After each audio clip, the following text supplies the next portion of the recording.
Dans la science-fiction, le voyage dans le temps est presque banal. Dans la réalité, pas vraiment. Des raisons logiques, scientifiques et techniques nous font penser que voyager dans le passé ou le futur est tout simplement impossible. Enfin, pas tout à fait. Car selon la relativité restreinte et la relativité générale d'Einstein, il est techniquement possible de se déplacer vers le futur, ne serait-ce que de quelques millisecondes.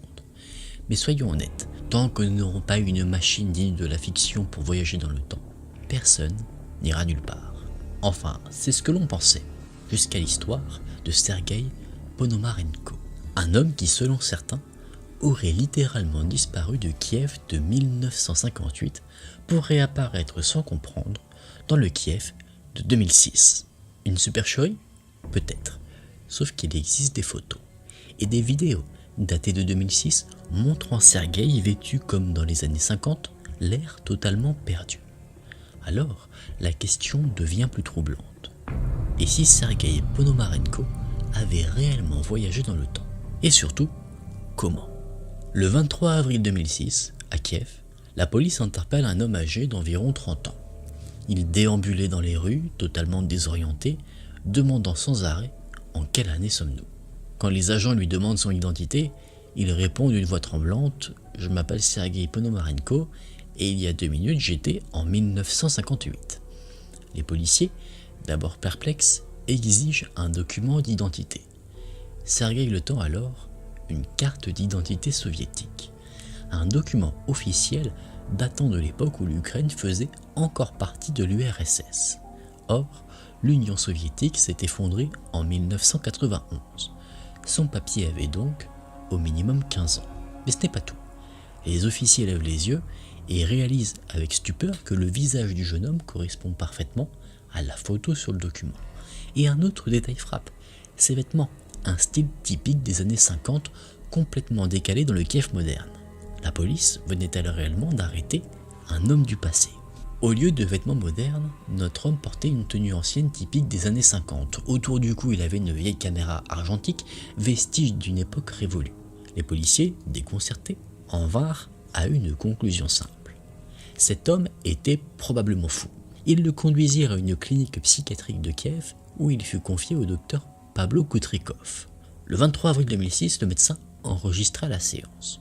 Sur la vidéo, Sergueï déclara calmement s'appeler Sergueï Valentinovitch Ponomarenko, né à Kiev le 16 juin 1932.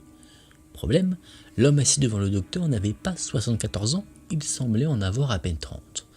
Quand le psychiatre lui demande son âge, Sergueï répondit sans hésiter qu'il avait 25 ans. Il raconta ensuite qu'il se promenait avec sa fiancée, Valentina Kurich, et qu'il venait de prendre une photo avec son appareil photo. Puis soudain, quelque chose avait attiré son regard, un objet étrange dans le ciel. C'est la dernière chose dont il se souvenait, avant de se retrouver projeté dans un monde qu'il ne reconnaissait plus. Sergueï décrivit l'objet comme ayant une forme de cloche et se déplaçant d'une manière totalement anormale. Pensant pouvoir mieux l'observer, il avait alors levé son appareil photo et pris un cliché. C'est à cet instant, selon lui, que tout avait changé. En une fraction de seconde, il se retrouva projeté en 2006. On aurait pu balayer tout cela comme le délire d'un homme perdu, sauf que Sergueï affirmait avoir une preuve. Son appareil photo contenait encore la pellicule. Pour le docteur Kutrikov, c'était l'occasion de trancher. Était-il face à un homme dérangé ou à quelque chose de beaucoup plus troublant? Il fit donc développer les photos. Ce qu'il découvrit ne fit que renforcer le mystère. Le vieil appareil photo de Sergueï posait un problème. Impossible de développer sa pellicule argentique avec les techniques modernes. Un expert en photographie fut donc appelé en urgence. En recevant le film, le spécialiste resta stupéfait. La pellicule était bien authentique, un modèle retiré du marché dans les années 70. Pourtant, elle était en parfait état, et les photos purent donc être développées. Le résultat fut encore plus troublant. Des clichés du Kiev des années 50, le portrait d'une jeune femme, vraisemblablement la fiancée de Sergueï, une photo de Sergueï lui-même portant exactement les vêtements de l'interview avec le docteur Kutrikov, mais surtout une photo claire et nette d'un ovni en forme de cloche suspendu dans le ciel, exactement comme Sergueï l'avait décrit. Face à ces preuves, une nouvelle séance enregistrée fut organisée le 25 avril 2006. Le docteur montra les images à Sergueï, qui se contenta de répondre qu'il avait bien eu raison.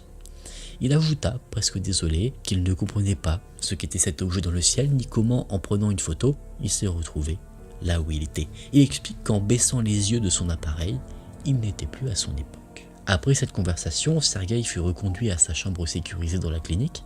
Les caméras le montraient rentrer, mais jamais en sortir.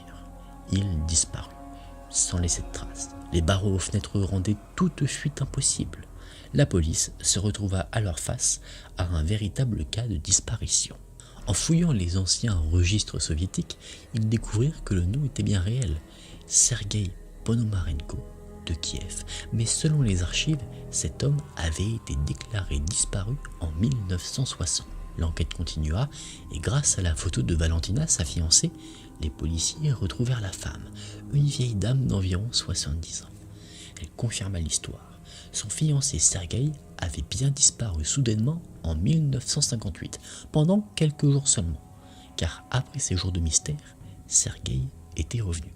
Lorsque Sergueï était revenu après sa première disparition, Valentina raconta qu'il semblait différent. Il parlait de l'avenir, il disait avoir vu des choses impossibles, des téléphones portables, des machines futuristes. Il aurait même été interviewé à la télévision nationale où il annonçait que les gens, un jour, tiendraient la communication du bout des doigts. Plus troublant encore, Valentina montra aux enquêteurs une photo étrange. Selon elle, Sergueï l'avait envoyée depuis l'année 2050. Sur le cliché, un Sergueï vieilli, se tenant devant un Kiev futuriste, hérissé de gratte-ciel qui n'existait ni en 1958 ni en 2006. La dernière fois que Valentina vit son fiancé, c'était en 1970. Il avait disparu une seconde fois. Et cette fois-là, il ne revint jamais. Il semblait que son dernier voyage dans le temps avait été un aller simple.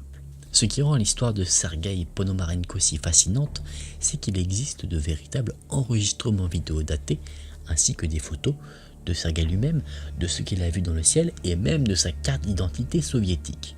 Mais en y regardant de plus près, un détail pose question.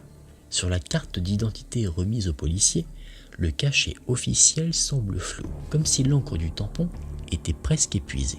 Or, à l'époque soviétique, les cartes Komsomol présentaient toujours un tampon net, sombre, parfaitement visible. Une erreur, une falsification ou une anomalie que personne ne comprend encore. Et voici peut-être la chute la plus troublante de cette histoire. Les preuves elles-mêmes sont suspectes. D'abord la carte d'identité de Sergueï. Dans une vidéo, il affirme être né le 16 juin 1932. Mais sur son document officiel, si on regarde bien, une incohérence saute aux yeux. Le mot écrit en alphabet cyrillique concernant son mois de naissance signifie mars et pas juin. Sergueï serait donc né en mars 1932, pas en juin.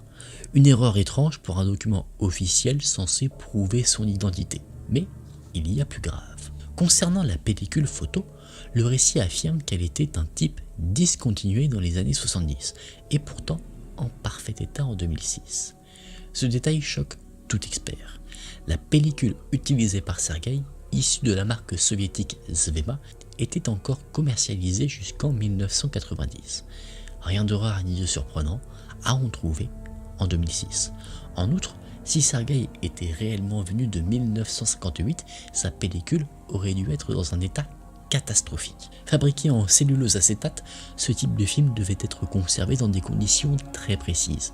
Température constante, humidité contrôlée, même dans ces conditions optimales, au bout de 50 ans, il aurait commencé à se désintégrer, sentant fortement le vinaigre, un phénomène connu sous le nom de Vinegar syndrome. En clair, sa pellicule n'aurait jamais dû être exploitable. Et si cela ne suffit pas, sur la photo prise apparemment en 2050, on voit Sergueï devant le fleuve de Kiev. Mais si on observe bien les gratte-ciel en arrière-plan, on pourrait voir un détail particulier. Plusieurs tours sont parfaitement identiques, répétées dans l'image. Un simple effet de copier-coller. Un montage Photoshop plutôt bête. Au final, derrière l'histoire fascinante du voyageur temporel de Kiev, on trouve surtout des incohérences, des détails manipulés et un récit trop parfait pour être vrai. Peut-être que Sergueï Ponomarenko n'a jamais voyagé dans le temps, mais son histoire, elle, continue de piéger ceux qui veulent encore y croire.